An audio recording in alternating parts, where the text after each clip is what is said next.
رات کے 3 بجے تک مجھے نیند نہیں آ رہی تھی اور بالآخر میں مجبور ہو کے اپنی بہن کے کمرے میں گیا تاکہ میں آہستہ سے اپنی بہن کو اٹھا کے اس سے بات کر سکوں۔ میں اس کمرے میں آیا تو ہلکی سی روشنی والی لائٹ چل رہی تھی۔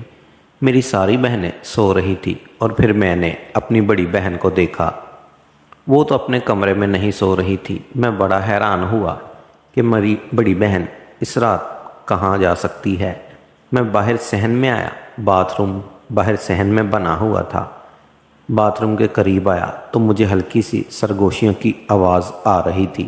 میں نے جو باتھ روم کے قریب سے آ کے سنا تو وہ میری بہن کی آواز تھی جو کسی کو کہہ رہی تھی کہ جلدی کرو ورنہ کوئی آ نہ جائے۔ اور کوئی بندہ تھا، بول رہا تھا کہ رات کے 3 بجے کون آ سکتا ہے، تم پریشان نہ ہو، مجھے سکون کے ساتھ کرنے دو۔ پھر میں باتھ روم کا کوئی سوراخ ڈھونڈنے لگا تاکہ میں اندر ان دونوں کو دیکھ سکوں کہ آخر اندر چل کیا رہا تھا۔ پھر باتھ روم کے روشن دان سے جب میں نے اندر دیکھا تو وہ دونوں ایک دوسرے کو سکون دے رہے تھے۔ وہ لڑکا ہمارے ہی محلے کا تھا جو میری بڑی بہن کو سکون دے رہا تھا۔ مجھے کافی غصہ بھی آیا، میں پریشان بھی ہوا کہ کیا کروں، اور پھر میرے دماغ میں ایک ترکیب آئی۔ میں واپس باتھ روم کے مین دروازے پہ آیا اور میں نے ہلکے سے کہا، کنیز مجھے پتا ہے تم اندر ہو اور تمہارے ساتھ کوئی اور بھی ہے، اور مجھے یہ بھی پتا ہے کہ تم لوگ اندر کیا کر رہے ہو۔ تم دونوں کی بھلائی اسی میں ہے کہ آہستہ سے دروازہ کھولو، گھر میں کوئی شور سن کے جاگ نہ جائے، اور شور مت کرنا۔ میری بڑی بہن کے اندر سے آواز آئی، بھائی آپ غلط فہمی میں ہیں، میں واش روم میں ہوں، آپ کیوں آئے ہیں، جائیں۔ اب میں نے کہا، نہیں، مجھے جھوٹ بولنے کی ضرورت نہیں ہے، میں نے دیکھ لیا ہے، یہ تیموری ہے، وہی لڑکا آوارہ، اسی کے ساتھ تم رنگ رلیاں مناتی رہتی تھی۔ تمہاری بھلائی اسی میں ہے کہ دروازہ کھولو ورنہ میں امی اور ابو کو اٹھا کے آ جاؤں گا ابھی۔ پھر کنیز نے کہا، اچھا بھائی، آپ کو کسی کو اٹھا کے لائیں، میں دروازہ کھول رہی ہوں۔ اور آپ آہستہ آہستہ، کنیز نے دروازہ کھولا۔ وہ لڑکا تیمور وہاں سے بھاگنے کی کوشش کرنے لگا۔ میں نے کہا، خبردار تیمور، جو تم یہاں سے ہلے بھی۔ وہ بھی رکا رہا اور میری بہن بھی۔ پھر میں نے بہن پہ جھوٹ موٹ کا غصہ کیا۔ مجھے خیر پہلے ہی شک تھا اپنی بہن پہ کہ شاید وہ اس طرح کے کسی کام میں ملوث ہے، لیکن آج میں نے رنگے ہاتھوں سے دیکھ لیا تھا، اس کے پاس مکرنے کا کوئی چارہ تو نہیں تھا۔ پھر میں نے کہا، یہ کب سے چل رہا تھا؟ تو دونوں نے بیچ۔ پھر میں نے اپنی بہن سے کہا کہ تم تو بڑا کہتی تھی کہ اپنے شوہر سے بہت محبت کرتی ہے، اسی لیے میں دوسری شادی نہیں کر سکتی، پر یہ کام تو تم بڑے شوق سے کر رہی ہو۔ پھر میری بہن مجھ سے کہنے لگی، یوسف، جو کچھ بھی ہوا انجانے میں ہوا، میری اس میں کوئی غلطی نہیں ہے، مجھے معاف کر دو اور یہاں سے چلے جاؤ۔ میں نے کہا، نہیں، آج تم ہاتھ آئی ہو، میں اتنی آسانی سے تمہیں نہیں چھوڑوں گا۔ نہیں۔ پھر اس نے کہا، یوسف، تم کیا چاہتے ہو؟ خدا کا واسطہ ہے مجھے جانے دو۔ امی اور ابو کو پتہ چل گیا کہ میں تیمور کے ساتھ تھی تو وہ تو مجھے جان سے ہی مار ڈالیں گے۔ پلیز میرے ساتھ ایسا ظلم مت کرو، میرا پردہ رکھ لو۔ پھر میں نے کہا، اچھا تم اس تیمور کو بگاؤ، میں تم سے اکیلے میں بات کرنا چاہتا ہوں۔ شاید تیمور پہلے سے ہی بہت ڈرا ہوا تھا، وہ یہ سنتے ہی باہر چلا گیا۔ اس نے میری بات بھی نہیں سنی اور پھر میں نے اپنی بہن کو پکڑ لیا۔ میں نے کہا، جو تم یہ کام اس کے ساتھ کر رہی تھی، چلو باتھ روم کے اندر میرے ساتھ بھی کرو۔ وہ کہنے لگی، نہیں بھائی، میں آپ کے ساتھ نہیں کر سکتی تھی۔ میں نے کہا کہ تمہیں کرنا پڑے گا ورنہ میں امی اور ابو کو اٹھا کے لے آؤں گا۔ پھر میری بڑی بہن مجھ سے کہنے لگی، یوسف، شرم کرو، میں تمہاری بڑی بہن ہوں، تم مجھ سے چھوٹے ہو۔ میں نے کہا، کچھ نہیں ہوتا، اس وقت میرا دماغ بہت خراب ہے، ویسے بھی مجھے تمہاری ضرورت تھی، میں تمہیں اٹھانے ہی آیا تھا۔ یہ تو اچھا ہوا مجھے تم اس حالت میں مل گئی ہو، اب میں نہیں جاؤں گا خود کو بنا سکون دلوائے۔ پھر میں نے اسے ہاتھ سے پکڑا اور باتھ روم میں لے آیا۔ اس نے کہا، اچھا رکو، میری بات سنو پہلے۔ پھر میں نے کہا، ایک ہاتھ میں وہ، پھر بات بتاتی رہو۔ اس نے کہا، نہیں، پہلے میری ایک شرط ہے، میں بعد میں تمہیں پورا سکون دوں گی۔ میں نے کہا، اچھا بتاؤ، جلدی بتاؤ۔ اس نے کہا، ابھی نہیں، وہ میں کل بتاؤں گی۔ میں نے کہا، نہیں کنیز، ایسا ظلم مت کرو، رات نہیں گزرے گی۔ اس نے کہا پکا وعدہ ہے، کل تمہیں ضرور سکون پہنچاؤں گی، لیکن پہلے میری ایک شرط سن لو۔ میں نے بہت اصرار کیا، میں نے اس کے ہاتھ میں بھی لیا، مجھ سے برداشت نہیں ہوا، لیکن وہ نہ مانی اور پھر میں واپس آ کے اپنے بستر پر لیٹ گیا۔ اب مجھے کافی دیر تک نیند نہیں آئی، میں ایسے ہی جاگتا رہا اور اپنی بہن کے بارے میں سوچتا رہا کہ وہ کب سے تیمور کے ساتھ لگی ہوئی ہے، پتہ نہیں اور کس کس کے ساتھ وہ ہے۔ جس چیز سے میں ڈرتا تھا وہی کام میرے گھر میں ہو رہا تھا۔ میں ایسی چیزوں سے ڈرتا تھا کہ میری بہنیں یا میری امی باہر کسی کے کہنے میں نہ آ جائیں اور یہ کام نہ کر لیں۔ آخرکار وہی ہوا۔ خیر میری آنکھ لگ گئی۔ آج میری آنکھ صبح 8 بجے کھلی۔ میں باہر آیا تو امی ناشتہ بنا چکی تھی۔ مجھے کہا یوسف آج اٹھنے میں اتنی دیر کیوں کر دی؟ میں نے کہا ہاں امی، بس آنکھ لگ گئی تھی۔ امی نے کہا کہ اچھا جلدی سے ناشتہ کر لو اور پھر دکان پہ جاؤ۔ میری امی بھی مجھے بہت خوبصورت اور حسین لگتی تھی، لیکن میں یہی سوچتا تھا کہ ان سے بات کیسے کروں، اور پھر میں اسی موقع کی تلاش میں تھا کہ کب وہ دن آئے کہ امی کے ساتھ۔ خیر میں نے ناشتہ کیا۔ ناشتہ کرنے کے بعد میں اپنی بہنوں کے کمرے میں گیا۔ میں جب گیا تو میری بڑی بہن اپنے چھوٹے بیٹے کو ناشتہ کروا رہی تھی اور مجھے دیکھ کر مسکرا بھی رہی تھی۔ پھر میں نے اپنی بہن سے کہا بتاؤ تمہاری کیا شرط ہے؟ اس نے کہا بھائی آج دوپہر جب آپ کھانا کھانے آئیں تب میں آپ کو بتاؤں گی کہ میری کیا شرط ہے۔ میں نے کہا اچھا۔ پھر میں واپس اپنی دکان پہ آیا۔ دکان پہ آیا تو چھوٹے نے دکان کھول کے صفائی ستھرائی کر کے بیٹھا ہوا تھا۔ دکان پر بیٹھے ہوئے ابھی مجھے تھوڑی ہی دیر ہوئی تھی۔ میں نے جس کا ذکر کیا تھا کہ ایک ہمارے گاؤں کی لڑکی ہے جس سے میں محبت کرتا ہوں، اس کا نام عالیہ ہے اور وہ اس محلے کی سب سے خوبصورت لڑکی ہے، وہ سودا لینے کے بہانے میری دکان پہ آئی۔ مجھے کہا یوسف میں تم سے بہت ضروری بات کرنے آئی تھی، تمہارے پاس کوئی فون ہے؟ مجھے دے دو تاکہ میں تسلی سے تم سے بات کر سکوں، اور پھر دکان پہ میں بات نہیں کر سکتی۔ میرے پاس ایک بٹنوں والا موبائل تھا، میں نے اس سے وہ موبائل دے دیا۔ میں نے کہا جاؤ گھر جاؤ، اور پھر گھر جا کے عالیہ نے مجھے فون کیا۔ میں نے کہا کہ یوسف مجھے تمہاری بڑی یاد آتی ہے، تم مجھ سے ملنے کی کوشش کرو نا، رات بھر تمہیں یاد کرتی رہتی ہوں۔ اس نے کہا مجھے تمہاری بڑی یاد آتی ہے، لیکن یہ گاؤں ہے، یہاں کوئی ہوٹل وغیرہ تو ملتے ہی نہیں کہ ہم وہاں جا کے مل لیں۔ پھر عالیہ نے کہا کہ میرے پاس ایک ترکیب ہے، اگر تمہیں اچھی لگے تو۔ میں نے کہا کیا بتاؤ؟ اس نے کہا میرے گھر کے پیچھے کپاس کی فصل لگی ہوئی ہے، اگر اس کپاس کی فصل میں کوئی بیٹھ جائے تو کوئی اسے دیکھ نہیں سکتا۔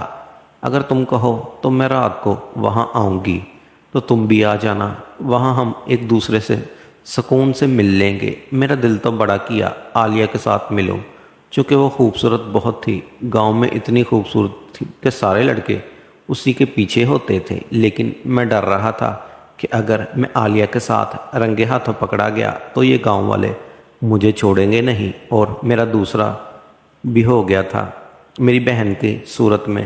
پھر میں نے عالیہ کو کہا عالیہ وہ جگہ ٹھیک نہیں ہے، ہم وہاں نہیں مل سکتے، کوئی اور جگہ سوچو۔ اس نے کہا پلیز یوسف آ جاؤ، مجھے تم سے بات کرنی ہے، اور ہاں گھر والے میرا رشتہ ڈھونڈ رہے ہیں، کہیں ایسا نہ ہو کہ میری شادی کر دیں۔ تم اپنی امی ابو سے بات کرو، میرے گھر رشتہ بھجواؤ۔ میں بے شک عالیہ سے محبت تو کرتا تھا، لیکن میں ابھی شادی نہیں کرنا چاہتا تھا۔ میں زندگی میں ابھی بھی بہت کچھ کرنا چاہتا تھا، اس لیے شادی کر کے میں اپنے پاؤں میں بیڑیاں نہیں لگانا چاہتا تھا۔ پھر میں نے کہا عالیہ ابھی تو میں اتنا اچھا کماتا بھی نہیں ہوں، تمہارے سامنے کی بات ہے، میری چھوٹی سی دکان ہے، اس سے بس مشکل سے گھر کا خرچ چل رہا تھا۔ میں اپنے پیروں پہ کھڑا ہو جاؤں اور پھر تمہارے گھر میں رشتہ ضرور بھیجوں گا۔ پھر عالیہ کہنے لگی تب بھی جب کہ میں کسی اور کے گھر چلی جاؤں گی، مجھے کوئی ضرورت نہیں ہے اتنی دولت کی، جس حال میں بھی تم رکھو گے میں اسی حال میں تمہارے ساتھ راضی ہوں۔ یوسف خدا کے لیے وہ تمہارے بغیر نہیں رہ سکتی۔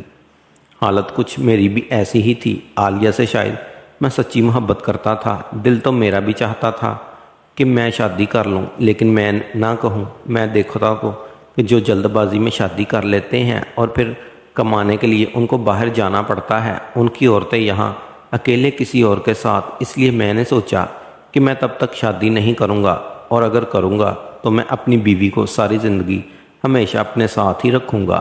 یہ میں نے سوچا ہوا تھا۔ بڑی مشکل سے عالیہ کو میں نے سمجھایا۔ میں نے کہا ابھی کچھ صبر کرو، میں اپنے پاؤں پر کھڑا ہو جاؤں، میں تمہیں ضرور شادی کروں گا۔ اور عالیہ کہنے لگی اچھا ٹھیک ہے، تم رات کو اس فصل میں آنا، میں تمہارا انتظار کروں گی۔ میں نے کہا عالیہ آج تو نہیں، ہاں میں تمہیں ضرور بتاؤں گا۔ اس نے کہا اچھا یوسف، تمہارے پاس کوئی چھوٹی سی تصویر ہوگی، میں اسے ہمیشہ اپنے سینے سے لگا کے رکھوں گی، مجھے جب بھی تمہاری یاد آیا کرے گی میں اسے دیکھا کروں گی۔ اصل میں جو گاؤں کی محبت ہوتی ہے وہ ہوتی اتنی شدید ہے، گاؤں کی لڑکی جب بھی ایک بار کسی کے ساتھ محبت کرتی ہے تو وہ پھر اسے سچے دل سے کرتی ہے۔ شاید عالیہ بھی مجھ سے سچے دل سے محبت کرتی تھی۔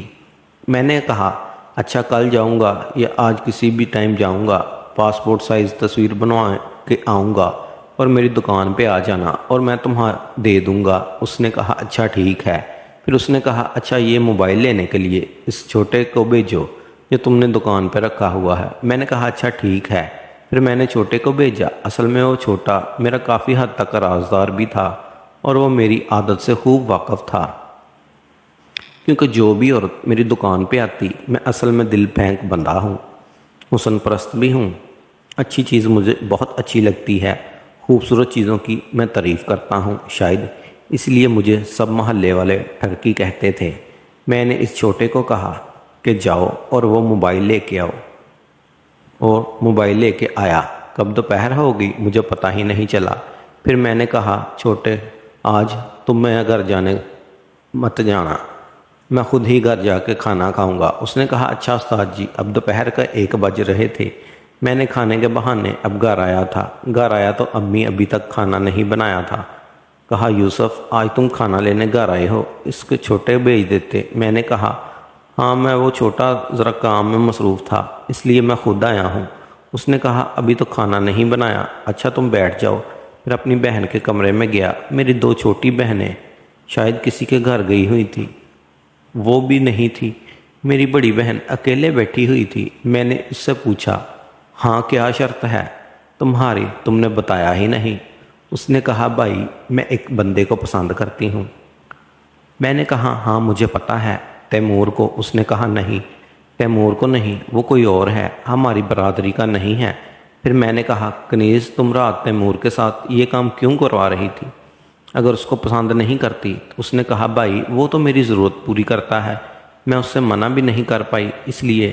پھر میں نے کہا کنیز یہ غلط بات ہے، اگر تم اس سے محبت نہیں کرتی تو اسے اپنے قریب کیوں آنے دیا؟ اس نے کہا چھوڑیں بھائی میں اس بارے میں ڈسکس نہیں کرنا چاہتی، میں تمہیں یہ بتا رہی تھی کہ میں ایک لڑکے کو پسند کرتی ہوں اور میں اس سے شادی کرنا چاہتی ہوں۔ تو میں نے کہا تم مجھے کیوں بتا رہی ہو، تم یہ بات امی اور ابو کو بتاؤ۔ اس نے کہا امی ابو یہ بات مانیں گے نہیں، اس لیے تمہیں بتا رہی ہوں۔ میں نے کہا کون ہے وہ؟ ہمارے گھر کے سامنے والا روڈ بن رہا تھا، اس میں لیبر شاید مزدور تھے، ایک لڑکا اس میں پٹھان تھا جو دکھنے میں سمارٹ اور خوبصورت سا تھا۔ میری بہن نے کہا اس پٹھان کو میں پسند کرتی ہوں، وہ بھی مجھ سے رات کو ملنے آتا ہے، پچھلی رات بھی وہ آیا تھا۔ میں بڑا حیران ہوا کہ میرے گھر میں چل کیا رہا ہے۔ میں نے کہا اچھا پھر؟ اس نے کہا کہ میں اس سے شادی کرنا چاہتی ہوں لیکن وہ لڑکا وزیرستان کا ہے، تو میرے اماں اور ابا تو ماننے کے لیے بالکل نہیں ہوں گے، اس لیے تم امی اور ابو سے بات کرو، میری شادی اس پٹھان سے کروا دو، مجھے وہ پٹھان بہت اچھا لگتا ہے۔ میں نے کہا کنیز خبردار، تو تم یہ سوچا بھی یہ کیسی بات کر رہی ہو؟ اب ہم کیا اپنی بہن بیٹی پٹھانوں میں دیں گے کیا؟ اس نے کہا بھائی آپ میرا یہ کام کر دیں، آپ یقین کریں جو آپ کو سکون دوں گی اب وہ ساری زندگی یاد رکھیں گے۔ جس انداز سے اس نے بولا تھا میں اس کو منع نہ کر پایا۔ میں نے کہا اچھا میں بات کرتا ہوں۔ اس نے کہا نہیں بھائی پہلے بات کرو، بعد میں تمہارا کام کروں گی۔ میں نے کہا نہیں کنیز خدا کے واسطے یہ کام بہت مشکل ہے، اس پہ بہت ٹائم لگنا ہے، پلیز آج رات مجھے سکون دے دو۔ اس نے کہا نہیں بھائی آج رات تو میں نے اس پٹھان سے وعدہ کیا ہوا ہے، میں اس کو ملوں گی، اس کو میں سکون دوں گی، آج مشکل ہے۔ میں نے کہا کنیز کیا ہو گیا ہے تمہیں، یہ مجھ سے کیسی باتیں کر رہی ہو؟ میں تمہارا بڑا بھائی ہوں۔ اس نے کہا ہاں بڑے بھائی ہو اور اب میرے رازدار بھی بن گئے ہو، اس لیے تمہیں بتا رہی ہوں۔ میں پھر کہا اچھا کنیز کوئی بات نہیں، اس کو آج منع کر دو، آج تم مجھے سکون دو، پہلے تھوڑا سا دو، ایک حد تک دو، لیکن آج لازمی دو۔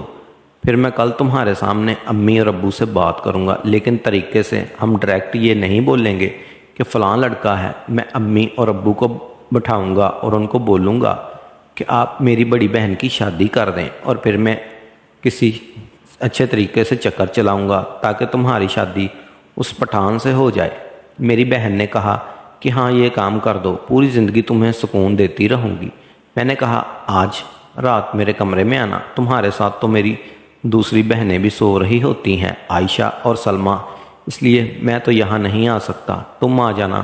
اس نے کہا آج نہیں کل آؤں گی۔ میں نے کہا نہیں، آج تم نے ہر حال میں آنا ہے، ورنہ میں آج تم سے اس پٹھان کو نہیں ملنے دوں گا، ساری رات جاگتا رہوں گا۔ اس نے کہا اچھا، رات کو 1 بجے تمہارے پاس آؤں گی، 15-20 منٹ تمہارے ساتھ رہوں گی، اور پھر 2 بجے وہ پٹھان آئے گا، پھر میں اس سے تھوڑی دیر باتھ روم میں ملوں گی۔ میں نے کہا اچھا ٹھیک ہے، اور پھر ابھی امی کھانا بنا کے کمرے میں لے آئی۔ دوستو، اس کہانی کی اگلی قسط دیکھنے کے لیے چینل کو سبسکرائب کر لیں اور بیل آئیکن کو کلک کر لیں تاکہ آپ کو نئی آنے والی ویڈیو جلد سے جلد مل سکے۔